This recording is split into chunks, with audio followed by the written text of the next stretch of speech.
काला कानून है। यहाँ के छात्रों के लिए काला कानून है। युवाओं के मुद्दे हमेशा ही जोरदार रहते हैं। ऐसे में मॉनसून सत्र के दौरान भी युवाओं का मुद्दा जो है वो काफ़ी महत्वपूर्ण रहा, जहां लगातार विपक्ष के द्वारा नियोजन नीति स्पष्ट करने को लेकर हंगामा किया गया। वहीं आज मॉनसून सत्र के 5वें दिन झारखंड प्रतियोगिता परीक्षा विधेयक जो है वो उस विधेयक को जो है वो लागू कर दिया गया।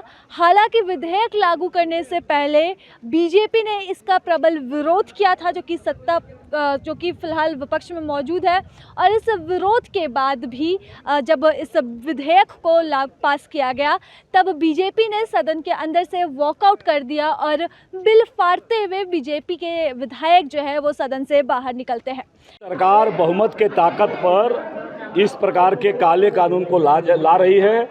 हमने अलग अलग 3 खंडों में भी उसका संशोधन डाला था और यह कहते हुए कि इसके अतिरिक्त और भी कई संशोधन इसमें देने योग्य है, जिसकी चर्चा मैंने सदन में कहा कि बिना किसी प्रकार का रोक का, बिना किसी भेदभाव का जब चाहे तब सरकार गिरफ्तारी कर सकती है। कोई मीडिया अगर सूचना भी देना, मीडिया का भी मैंने उल्लेख करते हुए कहा कि कोई मीडिया अगर उसकी सूचना लीक कर दे कि जो धांधली हुआ है, जो गड़बड़ी हुआ है, तो भी इनके कानून के दायरे में आएगा। और इसीलिए यह जो विधेयक है ये काला कानून के बराबर है और ये राज्य के हित में, छात्र हित में ये विरोध है। लेकिन चूंकि बहुमत की ताकत इनके बल पर है, इसलिए इन्होंने ये छात्र विरोधी, राज्य विरोधी ये विधेयक इन्होंने पारित कराया है। और उस ताकत पर जब उन्होंने वोटिंग कराना प्रारंभ किया तो हम लोगों ने उसका बहिष्कार किया। निश्चित रूप से भले सरकार की मंशा कदाचार को रोकने को लेकर, लेकिन जिस तरह से ये काला कानून सरकार लाने का काम किया, इसमें कई ऐसे प्रावधान है। अगर जुडिशियल ये विधेयक जाएगा जुडिशियल रिव्यू में, और जुडिशियल रिव्यू में ये होगा, आप समझ सकते हैं कि सुप्रीम कोर्ट का स्टैंडिंग ऑर्डर है। अब इसमें इसका धारा 12 में, अगर इसके धारा 12 में देखिए तो सीधे सीधे कहता है कि किसी भी बिना एफआईआर के पहले कोई प्रिलिमिनरी जांच नहीं होगी, बिना जांच का सीधे एफआईआर कर दीजिए, अरेस्ट करने के लिए कोई वारंट की आवश्यकता नहीं, सीधे सीधे आए उसको अरेस्ट कर सकता है। और इसमें आप देखिए, अगर सुप्रीम कोर्ट का स्टैंडिंग ऑर्डर देखिए तो सुप्रीम कोर्ट कहता है कि सीआरपीसी का धारा 41(1) में कहता है कि किसी भी अभियुक्त को उसकी स्पष्टीकरण के पीछे उसे जाने बिना उसको आप जेल नहीं भेज सकते हैं। तो कहीं न कहीं सुप्रीम कोर्ट का स्टैंडिंग ऑर्डर, इसके साथ साथ कई चीज़ देखिएगा। अगर आप देखें तो ये पूरी तरह से कानून छात्रों के विरुद्ध में आप कई तरह की बातें तो बिल्कुल आप देखें, मैं विगत कई बार अभी देखिए हजारीबाग में एक ही कोचिंग संस्थान से 70 बच्चों का डिप्टी कलेक्टर और डीएसपी में सिलेक्शन हुआ। अभी आप देखिए यही जिस कदाचार को रोकने के लिए हम लोग चिल्लाते रह गए सड़क से सदन तक में कि ये जेपीएससी जिस ब्लैकलिस्टेड कंपनी को बिहार सरकार ने ब्लैकलिस्टेड किया, जिस पर एफआईआर दर्ज किया प्रश्न पत्र लीक करने के आरोप में, जिस पर प्राथमिकी हुई, जो एजेंसी जेल गया, यही सरकार उसी एजेंसी से जेपीएससी जैसे संसदीय परीक्षा लेने का काम किया। और आप देखे होंगे कि लगातार सीरीज में बच्चों का चयन होता था। ये कदाचार में क्या लोग कदाचार के विरुद्ध में बोले नहीं, सड़क पर उतरे नहीं, और सरकार अपना इच्छा अनुसार जो मन करे वो करे, इसी के लिए कानून ला रही है। दादा, आपको लगता है संख्या बल का दुरुपयोग कर रही है सरकार? हाँ, निश्चित रूप से सरकार संख्या बल का दुरुपयोग कर रही है। और आप देखे होंगे कि आधा दर्जन से ज़्यादा माननीय सदस्यों ने प्रवर समिति में भेजने के लिए सुझाव दिया था, आग्रह किया था संशोधन प्रस्ताव, लेकिन सरकार किसी के संशोधन प्रस्ताव को गवर्नर के पास जाएंगे। निश्चित रूप से हम लोग गवर्नर के पास जाएंगे, गवर्नर के पास शिकायत करेंगे। और जो गैरकानूनी तरीके से सुप्रीम कोर्ट के स्टैंडिंग ऑर्डर के विरुद्ध जाके सरकार कई ऐसे प्रावधान कर रही है। आप इसमें एक चीज़ और आप देखे होंगे कि जो पदाधिकारी है ये अपना चोर दरवाजा खोल दिए।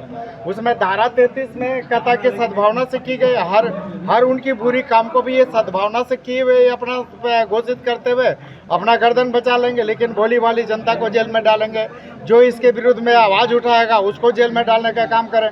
चूँकि न तो प्राथमिकी दर्ज करने के लिए जांच की आवश्यकता है, न किसी को जेल भेजने के लिए वारंट की आवश्यकता है, न और किसी प्रकार के, सीधे स्वच्छंद तरीके से वो आयो इसको किसी जिसको मन करेगा एलिगेशन लगा के भेज देगा जेल में। ऐसे में बीजेपी के विधायकों का सीधे तौर पर कहना है कि कहीं ना कहीं ये बिल जो है वो काला कानून है, छात्रों के भविष्य के साथ खिलवाड़ है। न सिर्फ बोलने की अभिव्यक्ति छात्रों से छीन रही है, बल्कि उनके प्रदर्शन की अभिव्यक्ति और 3 साल इतने जो कड़े कानून लगाए जा रहे हैं, तो ये तमाम चीज़ें जो है वो छात्रों के भविष्य को कहीं ना कहीं तार-तार कर रहे हैं। वहीं दूसरी तरफ सत्ता पक्ष जो है उनका कहना है कि यही बिल जो है वो कई बीजेपी शासित राज्यों में लाया गया है, वहाँ पर बीजेपी का विरोध नहीं हुआ। फिर यहाँ पर आज किस बात का विरोध चल रहा है? हमारे माननीय मुख्यमंत्री हेमंत सोरेन जी ने जो कदम उठाया है, इसको कई वर्ष पहले कर लेना चाहिए था। अगर वो कई वर्ष पहले होता तो आज जेपीएससी के जो 16 परीक्षाओं में जो जांच चल रही है, सीबीआई जांच, वो नहीं होता था, बहुत लोगों का जीवन बर्बाद नहीं होता था। रही बात भाजपा की सरकार की, तो आप देख लीजिए किसी भी विधेयक को उठा के, किसी भी कानून, इनके राज्य के किसी कानून को उठा के, चाहे वो गुजरात का हो या उत्तर प्रदेश का हो, वर्ड टू वर्ड वही विधेयक है। कुछ में उसमें इनके इनफैक्ट उनका सज़ा हमारे सज़ा से ज़्यादा है, मगर ये चाहते ही हैं कि इस तरह से ये सारे विधेयक यहाँ पे ना पारित हो, कानून ना बने, बच्चों का फ्यूचर ना सजे। और फिर क्या होगा, क्योंकि पूंजीपतियों का जो राज्य है वहाँ पे बच्चों को नौकरी मिलेगा और हमारे राज्य के जो नौकरी है छात्र हैं उनको फिर लेबर काम करने के लिए दूसरे राज्य में जाना पड़ेगा। इस विधेयक के माध्यम से अपनी मंशा स्पष्ट की है कि हम प्रतियोगिता परीक्षा में थोड़ा भी कदाचार होने पर बर्दाश्त नहीं करेंगे।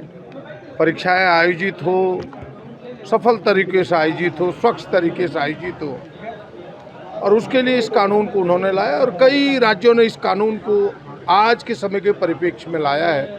ये बातें मुख्यमंत्री जी ने भी, सरकार ने स्पष्ट की है। और उसके कारण ये है कि अब तरह तरह की चीज़ें, प्रश्न पत्र का लीक होना, नए नए डिवाइस का उपयोग करके परीक्षाओं की बातों को लीक कराना, तो उसके लिए कठोर कानून आवश्यक है। और सरकार ने फिर आपने देखा होगा कि यह भी समझा कि परीक्षार्थी के हित में जो सज़ा थोड़ी अधिक थी, मुख्यमंत्री ने घोषणा करके उस सज़ा को भी कम किया है। इसीलिए यह कानून इस राज्य के प्रतियोगिता परीक्षा की स्वच्छता में मदद करेगा। अरे सही रास्ता में सबको ले जाने के लिए तो नियम बनना ही होगा और पालन करना ही होगा, है ना?